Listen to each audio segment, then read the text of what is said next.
So here are these patch notes. Now, obviously, we've known for a while that the new character Catalyst is going to be released with the new map.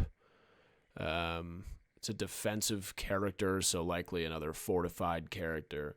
Um, we don't know fully, really. We have basic abilities for this legend, but we don't really know how she'll be utilized really in the competitive or just ranked system at all. If I had to guess, this character will not be very popular in ranked or in comp because this doesn't seem like it's a counter to this character doesn't seem like it's a counter to any scan legend. So I don't know where she would fit. I think that this passive is really interesting. Just reinforcing any doors. This actually might be the only reason that this character gets played at all in ranked is for teams that like to play zone, primarily because she reinforces doors. But I believe, I believe that that's probably the only reason that she would be played. It's tactical as piercing spikes.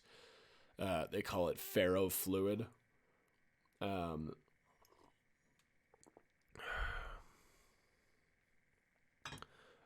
So you throw out all this stuff. So it's some sort of like containment mechanic or indication where, sort of like caustics gas traps that trigger around enemies. So we'll see if that does much of anything. And then the ultimate is a permeable wall of this same fluid. So this ultimate, I think maybe if timed correctly, depending on how quickly it can be deployed, might have some, just it might be usable, but it just depends on how long it takes to deploy the wall. So this map obviously looks freaking awesome. It's like a cross between like Olympus and Stormpoint by the art style of it. All of these rails here look like there's some quick rotations that can occur. Depending on how fast you move on these, you might just be able to get free kills on these rails. They're called zip rails. That might be interesting to see. I mean, ultimately, this map looks really, really cool. If it plays a little bit faster than Stormpoint, I think that would be awesome. There looks like there's plenty of buildings for ranked in each POI. I've looked at some of the POIs. They look like they could be held pretty well in later zones, so I don't think that this is going to be... I'm hoping that this doesn't have the feel of like a Kings Canyon ranked split, but I hope it feels a little bit more like a World's Edge ranked split. To be honest, I hope that they have plenty of end zones in different POIs, so you can practice those end zones when you're in ranked. I'm hoping that there's not like 3 or 4 like there are on like Stormpoint and shit like that. So we'll go down to the map rotation here, right onto the real patch notes here. I think this is huge, having these 3 maps available for pub rotation. People have been missing Olympus a lot, so I think that's going to ultimately be really good for the community. Olympus pubs is pretty fun, to be honest. I like it. World's Edge staying in the rotation is also great. I just hope that the time on each map is even. I didn't like that World's Edge had like the shortest amount of time, and Stormpoint had the longest amount of time in pubs. I think that they should just have it evened out, just to kind of keep it fresh. Pending that this map doesn't suck, I think that they should just even it out no matter what. I don't think that they should heavily, put Broken Moon,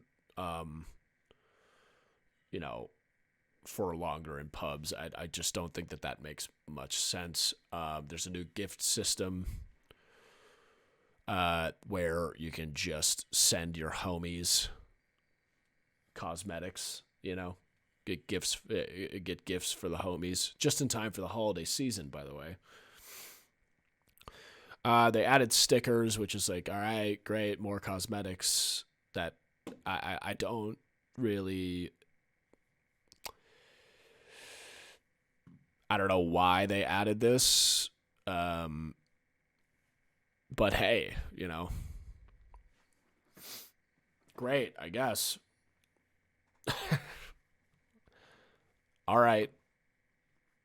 I think that this firing range change, having trouble deciding what legend. Okay, so you could play every legend in firing range if you don't have your legends unlocked.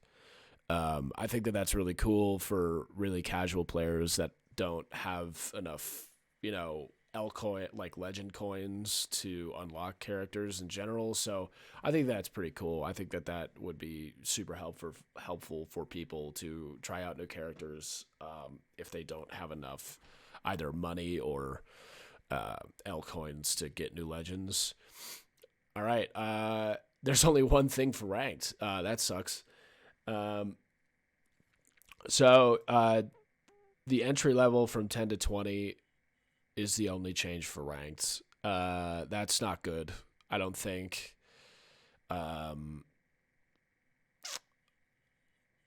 just hope that this new map with the current ranked system works. It clearly did not work on Stormpoint, and it got really bland. So bland and boring, and a lot of people stopped playing. So hopefully this map is a little bit more suitable for this rank system, but yeah, let's just hope that they find a better rank system and do it for Split 2. I don't know why they don't have more changes like this, but they're just trying. It's clear to me that they're trying to retain as many players as possible with this rank system because, Season 13, Split 1 was too difficult for a lot of players to rank up. So,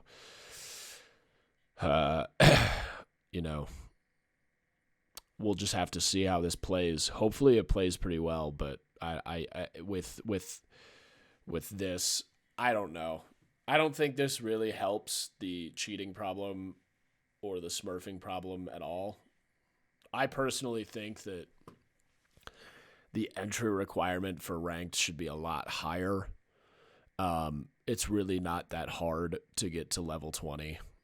It's just like a couple more hours of XP to get to that rank. So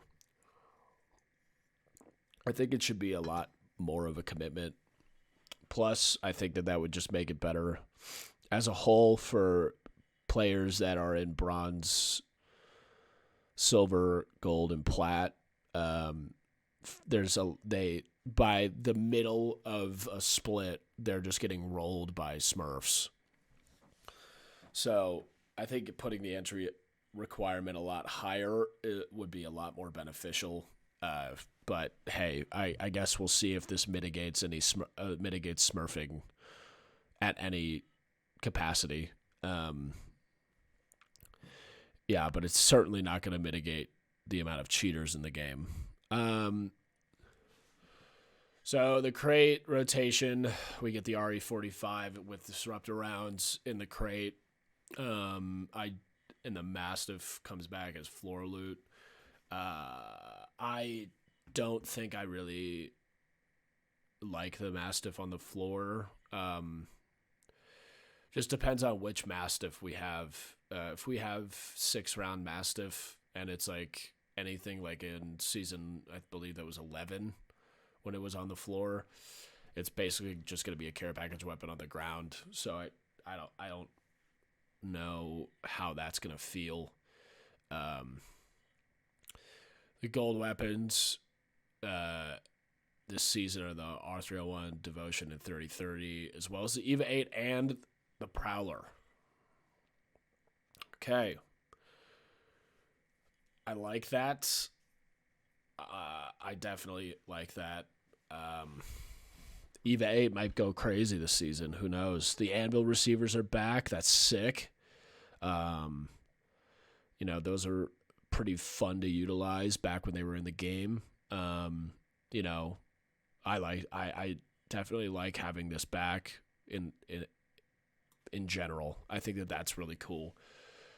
All right, for the double tap trigger, it's legendary now, and okay, all right. So the recoil for double tap is improved. So this might be crazy. I recall when recoil was adjusted for the Scout a long time ago that it was wild to fight people with that gun. So we'll see how that affects a lot of things.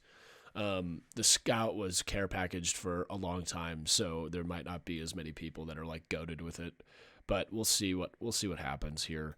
Turbocharger for the Havoc and the Devotion. The damage is reduced by 1 when equipped.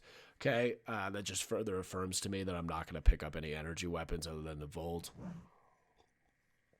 Hammer points are removed. Boosted loader is removed. Kinetic feeder is removed.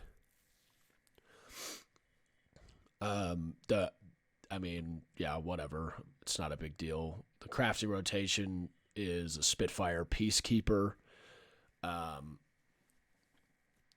It's cool that the PK's in there because early fights suck when someone has a PK, but the Mastiff's back, so that really probably does nothing unless the Mastiff is just ass. I don't know. Havoc and P2020 returns on the floor. Who cares about the P20? Havoc, though, great. We have the Havoc back. So, effectively, 2 guns that they take the PK out and put it in the crafter, but then they take 2 guns that suck to fight against with white armors, and that's the Havoc and the Mastiff. So, not much of a change there. The Rampage starts charged, and then doesn't decay. So it's charged up the whole time. So that might actually be worth picking up.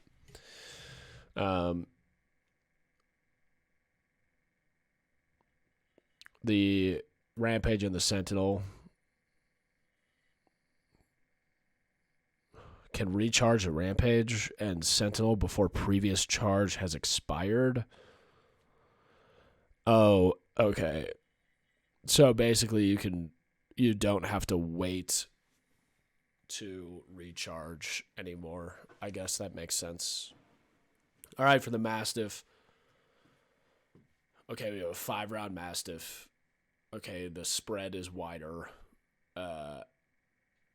It's 11 damage per pellet. Okay.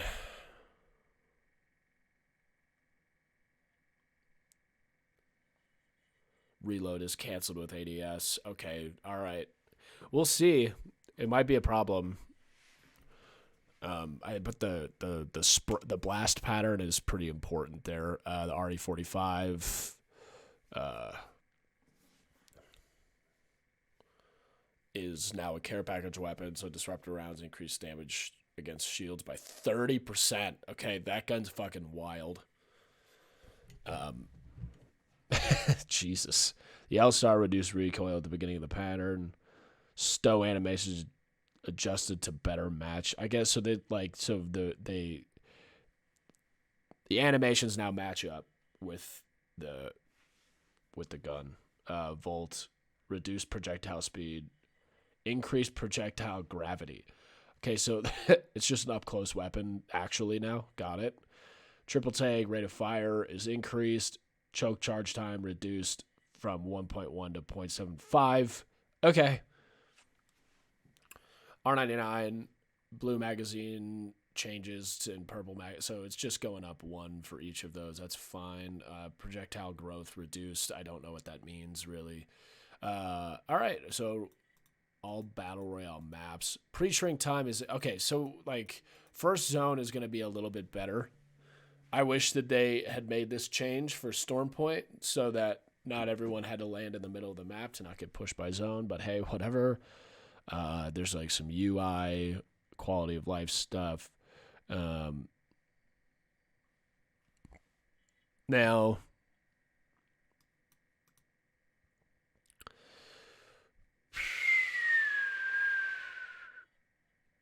all right, these are just some random bugs.